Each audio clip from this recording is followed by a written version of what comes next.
Hello বন্ধুরা, আমি জয় নতুন বারোই আপনাদেরকে স্বাগত জানাচ্ছি আমার আজকের ভিডিওতে। প্রভু আপনাদের সকলকে মঙ্গল করুন, তার আশীর্বাদে তিনি পরিপূর্ণ করুন। আজকে আমরা যোহন লিখিত সুখবর তার 9 অধ্যায় থেকে সুন্দর একটি শিক্ষা আমাদের জীবনে লাভ করব। আমরা অনেকে আমাদের জীবনে আমরা অন্য লোকের কাছে প্রভু যীশু খ্রিস্টের সম্পর্কে শিক্ষা দিতে বা তাদের কাছে যীশু সম্পর্কে বলতে অনেক সময় আমাদের মধ্যে দ্বিধা রয়েছে, আমাদের মধ্যে ভয় রয়েছে, আমাদের মধ্যে সন্দেহ রয়েছে যে আমি পারবো কি না, বা ওর কোনো যদি বিতর্ক আসে তাহলে আমি সেই বিতর্কে জয়লাভ করতে পারবো কি না। সবচেয়ে প্রথম যে বিষয়টা আমাদের মধ্যে আসে যে সেটা আমি জয়লাভ করতে পারবো কি না। কিন্তু দেখেন, আমি পেরিত তার 1 অধ্যায়ে প্রভু যীশু খ্রিস্ট তিনি যখন তার শিষ্যদেরকে বললেন, তোমরা জেরুজালেমে অপেক্ষা করো এবং আমি যত সময় সেই তোমাদের সহায়কে তোমাদের কাছে না পাঠাই, তোমরা জেরুজালেমে অপেক্ষা করো এবং সেই সহায় আসলে তোমরা শক্তিপ্রাপ্ত হবে এবং তোমরা জিহুদিয়া, সমরিয়া, পৃথিবীর প্রান্ত পর্যন্ত আমার সাক্ষী হবে। এই যে প্রভু যীশু খ্রিস্ট তার শিষ্যদেরকে অপেক্ষা করতে বললেন, শক্তি পরিহিত করতে বললেন, এবং এই শক্তি পরিহিত হওয়ার মধ্য দিয়ে তিনি তাদেরকে বললেন যে তারা যেন সেই সাক্ষ্য বহন করে।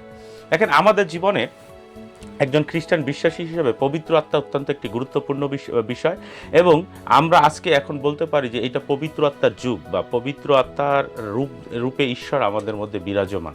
তাহলে এই যে সেই পবিত্র আত্মার রূপ ঈশ্বরকে আমরা যদি গ্রহণ করি, এবং সেই গ্রহণ করার উদ্দেশ্য হচ্ছে যেন আমরা এম্পাওয়ার্ড হই, আমরা শক্তিশালী হই, আমরা যোগ্য হয়ে উঠি, যেন আমরা যিশুর সম্পর্কে সাক্ষ্য বহন করতে পারি। এখন আমাদের দেশে বা আমি সারা পৃথিবীব্যাপী যদি আমরা চিন্তা করি, কতজন মানুষ যিশু সম্পর্কে সাক্ষ্য বহন করছে। সাক্ষ্য বহন করার অনেকগুলো না করার অনেক কারণ আছে। হয়তো অনেকে অনেক কারণ দেবে যে আমি এই কারণে সাক্ষ্য বহন করছি না, বা আমি এই কারণে সাক্ষ্য বহন করছি না। ভিন্ন ভিন্ন লোক ভিন্ন ভিন্ন হয়তো কারণ রয়েছে তাদের সাক্ষ্য বহন না করার। কিন্তু সবচেয়ে বড় কথা হচ্ছে, একটা জায়গা আমরা দাঁড়িয়ে গেছি যে যেখান থেকে আমাদের মনে হচ্ছে আমরা এই সাক্ষ্য বহন করার দায়িত্বটা আমাদের নয়, আমরা পালক রাখবো, প্রচারক রাখবো, এবং তারাই এই বিষয়ে সাক্ষ্য বহন করবে। কিন্তু যিশু তিনি যখন শিক্ষা দিচ্ছিলেন এবং তিনি যখন লোকদের তার শিষ্যদেরকে বললেন, তিনি ঢালাওভাবে সকলকে কিন্তু বলেছিলেন। এখানে বিশেষ কাউকে আলাদাভাবে মনোনীত করে তাকে সাক্ষ্য বহন করার দায়িত্ব দেননি, কিন্তু তিনি সমস্ত খ্রিস্ট বিশ্বাসীদেরকে, যারা তাকে গ্রহণ করেছিল প্রভুরূপে, যারা তাদেরকে তাকে তাদের প্রভু হিসেবে গ্রহণ করেছিল, তাদেরকে তিনি সেই দায়িত্ব দিয়েছিলেন যেন তারা কি করে, সাক্ষ্য বহন করে। তাহলে আজকে যারা আমরা প্রভু যীশু খ্রিস্টের অনুসারী, আমাদেরও প্রত্যেকের সে দায়বদ্ধতা রয়েছে যেন আমরা সাক্ষ্য বহন করি।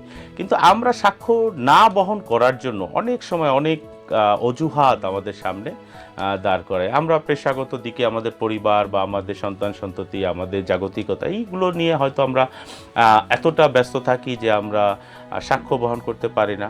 কখনো কখনো আমরা এই বিষয়ে তৎপর নই, বা এই বিষয়টাকে আমরা সেই ততটা মূল্য দিচ্ছি না যে আদৌ আমাদের এইটা করার দরকার, বা এইটা আমাদের দায়িত্ব, বা এটা আমাদের করতে হবে, বা এটা করতে আমি বাধ্য। যেমন পেরিত পৌল তিনি বলেছেন যে ধিক আমাকে যদি আমি সাক্ষ্য না দেই, যদি সুসমাচার প্রচার না করি। তাহলে দেখা যাচ্ছে আমি করছি না, কারণ হচ্ছে আমি পৌলের মতো করে নিজেকে সেখানে দাঁড় করাতে পারি নাই যেখানে যে আমাকে এটা করতেই হবে, সে বাধ্যবাধকতা আমার মধ্যে সেটা নিয়ে আসতে পারিনি। এখন কিন্তু আরেকটা মূল কারণ আসতে পারে, যেটা আমি আজকে আমার এই কথার মধ্যে দিয়ে তুলে ধরতে চাই। আমরা অনেক কারণ, অনেক ট্রেনিং, অনেক কিছু, তো অনেক কারণ আমরা দেখেছি, কিন্তু একটা সূক্ষ্ম বিষয় আমি আপনাদের সঙ্গে আজকে নিয়ে আসতে চাই। সেটা হচ্ছে সাক্ষ্য দেওয়া এবং প্রচার করা, সুসমাচার প্রচার করা, এটা তো রয়েছে। আমার সাক্ষ্য দেওয়া এবং প্রচার করা, এই দুইটা বিষয় কি এক কিনা? কারণ অনেক সময় আমরা সাক্ষ্য দেই না, তার অত্যন্ত গুরুত্বপূর্ণ একটা কারণ হচ্ছে আমরা একটা অজুহাত বলি, বা আমরা একটা যুক্তি আমাদের মধ্যে থাকে যে আমি এটা ভালো পারি না, আমি এটা করতে পারি না, আমি লোকদেরকে বলতে পারি না, আমি যথেষ্ট জানি না, আমি বাইবেল স্কুলে পড়িনি, আমার যথেষ্ট জ্ঞান নেই। এই যে এই জায়গাটা আমাদের জীবনে থাকে। কিন্তু সবচেয়ে বড় কথা হচ্ছে, প্রভু যীশু খ্রিস্ট কি শিক্ষা দিতে বলেছেন? না, তিনি শিক্ষা দিতে বলেননি। শিক্ষা দিতে দেওয়ার জন্য জ্ঞানের দরকার হতে পারে, শিক্ষা দেওয়ার জন্য ডিগ্রির দরকার হতে পারে, শিক্ষা দেওয়ার জন্য মানে আপনি যদি শিক্ষক হয়ে উঠতে চান তাহলে আপনার ডিগ্রি দরকার হতে পারে, জ্ঞান দরকার হতে পারে, পড়াশোনার দরকার হতে পারে, সব কিছু। কিন্তু সাক্ষ্য একটা ব্যতিক্রম ধর্মী বিষয়। এবং এই সাক্ষ্যর সঙ্গে কোনো যুক্তির সম্পর্ক নাই, সাক্ষ্যের সঙ্গে কোনো জ্ঞানের সম্পর্ক নাই, সাক্ষ্যের সঙ্গে কোনো জোরের সম্পর্ক নাই, সাক্ষ্যের সঙ্গে জয়লাভ করার সম্পর্ক নাই বা হেরে যাওয়ার কোনো ভয় নাই। সাক্ষ্য এমন একটা জিনিস, এটা হচ্ছে একান্ত আপনার ব্যক্তিগত কথাটাকে অন্য মানুষের কাছে তুলে ধরা। এখানে আপনি বাইবেল থেকে কতটুকু জানেন, বাইবেল কতটুকু পড়েছেন, আদৌ আপনি বাইবেল পড়েছেন কিনা, আপনার থিওলজি ডিগ্রি আছে কিনা, বা আপনি বাইবেল স্কুলে গিয়েছেন কিনা, আপনার জীবনে যে ব্যর্থতা থাকুক না কেন, যে সফলতা থাকুক না কেন, যে অর্জন থাকুক না কেন বা অর্জন না থাকুক, কিচ্ছু আসে যায় না। সাক্ষ্য একটা টোটালি আপনার একটা পার্সোনাল বিষয়। আমি প্রভু যীশু খ্রিস্টের একটা অলৌকিক কাজের উদাহরণ থেকে আমি আপনাদের সঙ্গে সেই কথাটা বলতে চাই। আপনারা জানেন যোহন 9 অধ্যায় অত্যন্ত চমৎকার একটা অলৌকিক কাজের কথা বর্ণনা করেছে পবিত্র বাইবেলে। আর সেখানে প্রভু যীশু খ্রিস্ট তিনি একজন জন্মান্ধকে সুস্থ করেছিলেন। আর তিনি যখন তাকে জন্মান্ধকে সুস্থ করলেন, আর তখন প্রভু যীশু খ্রিস্ট তার কাছে আসলেন, তিনি তাকে বললেন যে তুমি এক কাজ করো, তুমি কি সুস্থ হতে চাও? সে বললে হ্যাঁ, আমি সুস্থ হতে চাই।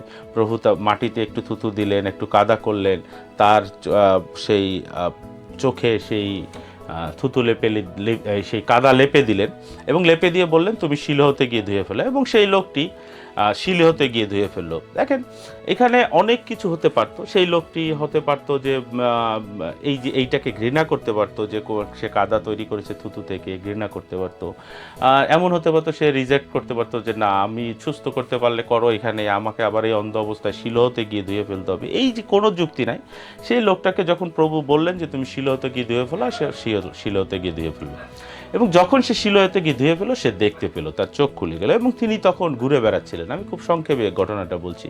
তিনি ঘুরে বেড়াচ্ছিলেন, আর লোকেরা তাকে চিনতে পারলো যে এই ব্যক্তি না কিছু সময় আগে এখানে অন্ধ ছিল, জন্মান্ধ, একে আমরা চিনি, এর বাবা মাকে চিনি, এর গ্রাম চিনি, তাহলে এ জন্মান্ধ ছিল, তাহলে এ এখন কিভাবে ঘুরে বেড়াচ্ছে? তখন তাদের মধ্যে একটা উৎসাহ বা কৌতূহল দেখা গেল তার সম্পর্কে জানার জন্য। আর সে তখন সেই লোকেরা তাকে ধরলো, তাকে ডাকলো এবং তাকে জিজ্ঞাসা করলো, তুমি কি অমুক না? তোমার বাড়ি কি অমুক জায়গায় না? অমুক তোমার পিতামাতা না? তুমি কি জন্ম থেকে অন্ধ না? তুমি কি এখানে? এইটা নিয়ে বিতর্ক শুরু হলো। সে তখন সেই সাক্ষ্য দিল। সে যদি বলে, তার কথাটাকে যদি আমি এভাবে গুছিয়ে বলি আপনাদেরকে, আমি লিখেছি এরকম, এখানে বলা আছে, আমি জন্ম থেকে অন্ধ ছিলাম, আলো কেমন, মানুষ কেমন আমি কিছুই জানতাম না, সবাই আমাকে পাপের ফল বলে মনে করত।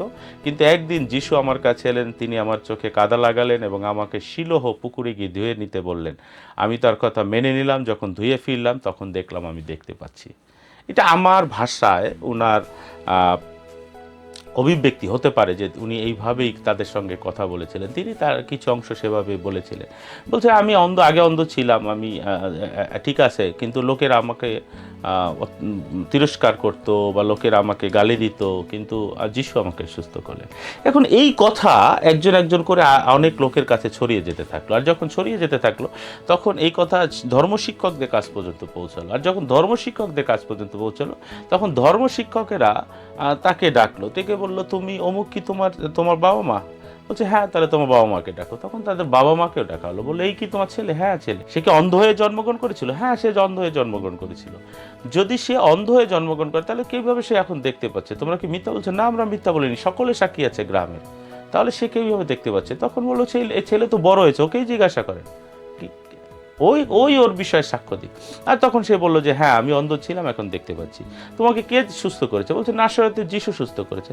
বলছে না, এই যে ধর্মশিক্ষকেরা এবার কিন্তু তাদের থিওলজি আসছে, এবং তারা দেখেন এখন তাদের থিওলজিতে কথা বলছে না, এইটা সম্ভব না, যিশু তোমাকে সুস্থ করতে পারে না, কারণ যিশু একজন পাপী।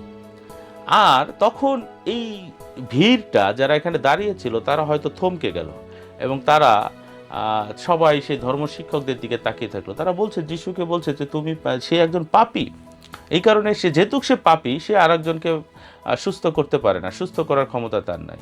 আর তখন সেই লোকটা যে অন্ধ, যিনি জন্ম থেকে অন্ধ ছিলেন, আর তিনি একটা চমৎকার কথা বললেন, তার একটি আত্মসাক্ষ্য তিনি দিলেন, যে সাক্ষ্যটার কথাই আসলে যীশুখ্রিস্ট প্রেরিত পুস্তকে তিনি বলেছেন, তোমরা আমার সাক্ষী হইবে। যীশুখ্রিস্ট সম্পর্কে এই অন্ধ লোকটি সাক্ষ্য দিলেন। তিনি বললেন, সে পাপী কিনা আমি জানি না, কিন্তু আমি অন্ধ ছিলাম, এখন দেখতে পাচ্ছি। আমেন। সেই লোকটি তিনি সাক্ষ্য দিলেন, যিশু পাপী কি নিষ্পাপ এইটা নিয়ে আমার কাছে কোনো ফ্যাক্টর না, এটা কোনো বিষয় না, এটা আমার কাছে কোনো যুক্তি না। এই যিশু পাপী কি না এটা আমি জানি না। এখন লোকেরা, তোমরা ধর্মগুরু, তোমরা শাস্ত্রজ্ঞ, তোমরা থিওলজি পড়েছো, তোমরা বড় বড় ডিগ্রি অর্জন করেছো, তোমরা তোমাদের বিভিন্ন বিষয় নিয়ে যিশুকে পাপী বলছো, তোমরা এটা তোমাদের যুক্তি। আমি তোমাদের সঙ্গে সেটা নিয়ে বিতর্ক করে জয়লাভ করতে চাই না, প্রমাণ করতে চাই না যে যিশু নিষ্পাপ। যিশু পাপী কি না জানি না আমি, সেটা আমার বিচার না, আমি সেই বিচার করছি না। কিন্তু একটা বিষয় আমি জানি, যে আমি অন্ধ ছিলাম এবং আমি এখন দেখতে পাচ্ছি। এইটা হচ্ছে যিশু আমাকে সুস্থ করেছে, এইটা হচ্ছে সাক্ষ্য, এইটাই হচ্ছে বলার, এইটাই যিশু চেয়েছেন। যিশু আপনাকে থিওলজির ডিগ্রি নিয়ে রাস্তায় রাস্তায় ঘুরে ঘুরে সুসমাচার প্রচার করার জন্য আহ্বান করেননি, ওইখানে ওইভাবে তিনি বলেনি। তিনি বলছেন তোমাদের কাছে পবিত্র আত্মা আসবে এবং তুমি শক্তিপ্রাপ্ত হবে, তুমি শক্তি পরিহিত হবে। তোমার মধ্যে পবিত্র আত্মা যখন আসবে তখন তুমি তোমার মধ্য থেকে তুমি সেই শক্তি তুমি পাবে, এবং সেই শক্তিতে তুমি তোমার সাক্ষ্য তুমি মানুষের কাছে বলবে, তুমি আমার বিষয়ে সাক্ষ্য দেবে। তোমার সঙ্গে আমার রিলেশন, তোমার সঙ্গে আমার সম্পর্ক, তোমার সঙ্গে আমার চলা, তোমার সঙ্গে আমার ওঠা বসা, তোমার সঙ্গে আমার কথাবার্তা, তোমার সঙ্গে আমার ভালোবাসার সম্পর্ক, আমি কতটা কাছে তোমাকে টেনে নিয়েছি, তোমার জন্য কি করেছি, তোমার প্রত্যেক দিন তোমার পরিবারের সঙ্গে কিভাবে থেকেছি, প্রতিদিন তোমার পরিবারকে কিভাবে আশ্রয় করেছি, প্রতিদিন তোমার পরিবারকে কিভাবে রক্ষা করেছি, প্রতিদিন তোমার পরিবারে তোমার সন্তানদের পাশে থেকেছি, যখন তুমি অসুস্থ ছিলে তখন তোমার পাশে কিভাবে থেকেছি, সেই কথাগুলো লোকেদের কাছে বলা। এই লোকটি সাক্ষ্য দিয়েছিল, তার ব্যক্তিগত সাক্ষ্য, যে আমি অন্ধ ছিলাম, যিশু আমাকে সুস্থ করেছেন। খ্রিস্টতে প্রিয়জন, আপনাদের অনেকেরই জীবনে প্রভু যীশু খ্রিস্টের সঙ্গে চলার সাক্ষ্য রয়েছে। আমি বলছি না যে আপনার কনভার্সনের বা আপনার প্রভু যীশু খ্রিস্টকে গ্রহণ করার সাক্ষ্য, পরিত্রাণের সাক্ষ্য, আমি পরিত্রাণের সাক্ষ্যের কথা বলছি না। আমি বলছি প্রতিদিন প্রভু যীশুর সঙ্গে চলার যে সাক্ষ্য, সেটা আপনার জীবনে আছে। প্রভু আপনাকে ছোট্ট ছোট্ট আশীর্বাদ করেছেন, প্রভু আপনাকে স্পর্শ করেছেন। এমন একটা দিন হয়তো ছিল যখন আপনি আপনার নিজেকে ভালোবাসতে গিয়ে নিজেকেই ঘৃণা করতে শুরু করেছিলেন। এমন একটা সময় ছিল আপনি হতাশ ছিলেন, এমন একটা সময় ছিল যখন আপনি অসুস্থ ছিলেন, এমন একটা সময় ছিল আপনি আপনার জীবনে ভুল সিদ্ধান্ত নিয়ে নেশাগ্রস্ততার মধ্যে দিয়ে গিয়েছিলেন, এমন একটা সময় ছিল যখন হয়তো আপনি প্রভুকে ভুলে গিয়ে আপনি মন্দতার মধ্যে ছিলেন, খারাপ জীবনযাপন করছিলেন। হতে পারে অনেক সাক্ষ্য আছে আপনার জীবনে।